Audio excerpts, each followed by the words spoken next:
नमस्कार पनवेलकर, मी आता आहे कामोड्यामध्ये सेक्टर 16मध्ये.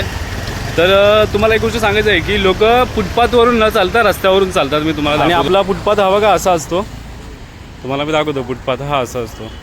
तर फुटपाथवर काही जाहिरात वगैरे नसावी. हे बघा, एक छोटासा सायकल ट्रॅक देखील असावा फुटपाथला लागून किंवा रस्त्याला लागून. हे बघा, कामोडे सेक्टर 16मध्ये आहोत आपण आता. तर आता हे बघा, हे रस्त्याचं काहीतरी काम चालू आहे, त्यामुळे तो खड्डा काढला होता. तर आता आपण फुटपाथवरून चालणार आहोत.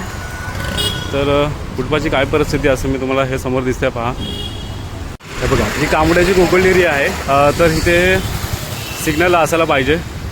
जर माझं कोणीतरी ऐकलं प्रशासनाने तर इथं प्लीज सिग्नल बसावला पाहिजे इथे. हे बघा, ही कामोड्याची कोकण स्वीट्स आहे आणि आपण वेलनेस फॉरेवर पुढे इथे रिक्षा स्टँड आणि झाडाला बघा ॲडव्हर्टाईज वगैरे आहे.